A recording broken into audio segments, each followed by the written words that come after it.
Okay, so if you're riding Zwift, you're going to need some sensors. You've got two different types of sensors you can use.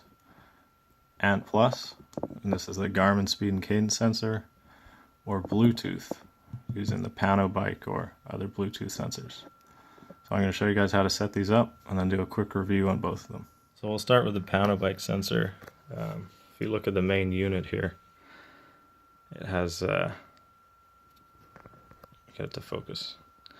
Has a little C in a circle for cadence on the left side, and if you flip it over, it has an S, the bottom left there with a circle, so you want your speed sensor on this side.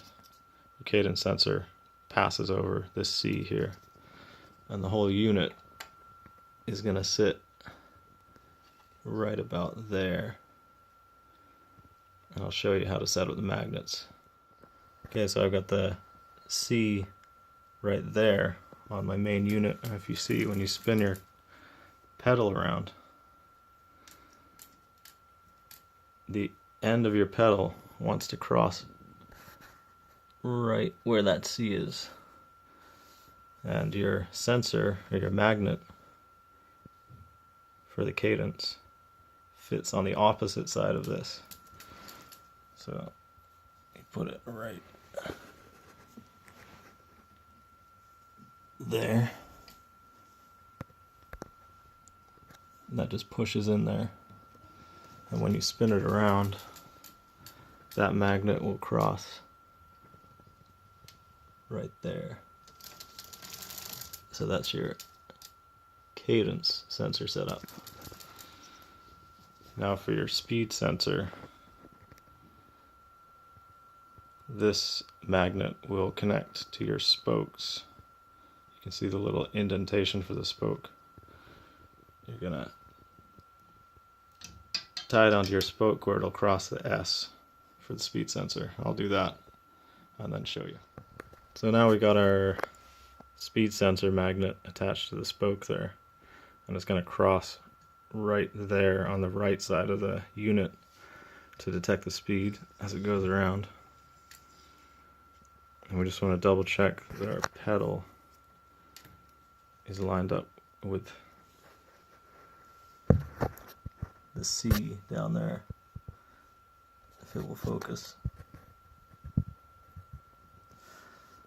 And once your two magnets are lined up, you're good to strap this down.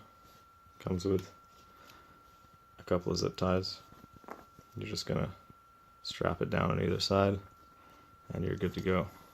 So I've got my two magnetic sensors lined up, crossing the cadence sensor and the speed sensor.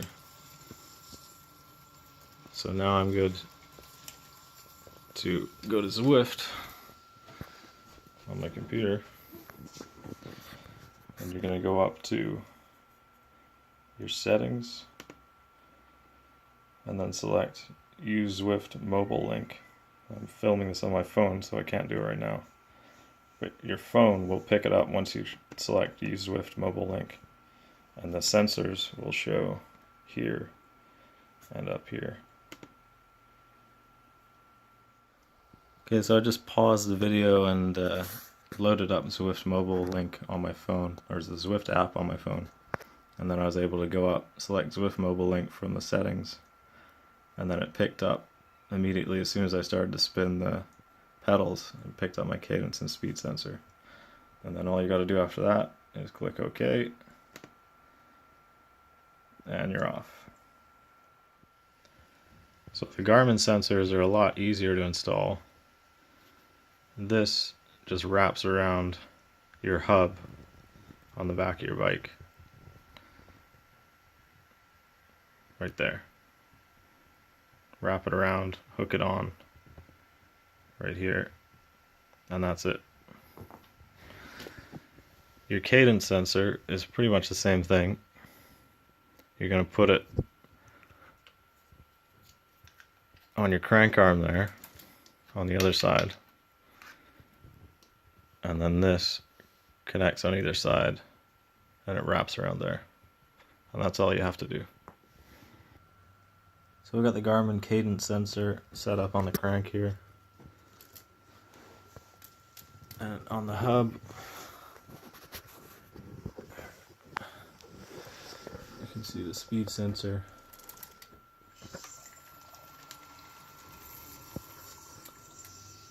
It just wraps around the hub. And that's all you gotta do. And you just want to go up to your computer.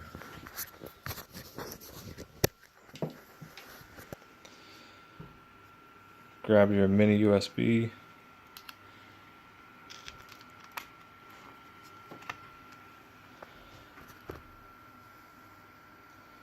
Go on to Zwift. It'll start picking up your amp plus signal from your USB. Back to the bike. Give it a couple turns.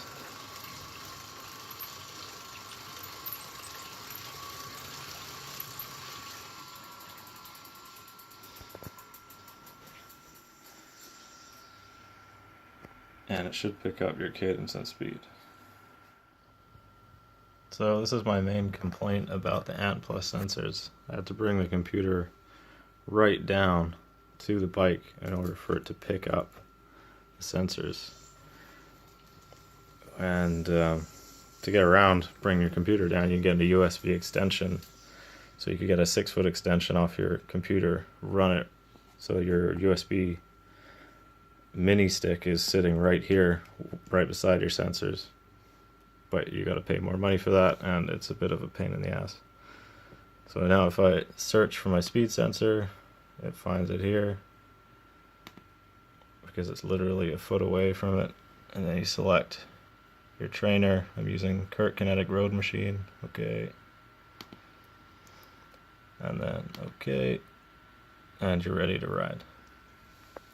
So I'll just do a quick wrap up, an overview of the two different systems. So to wrap it up, they both are really good and they do the job well.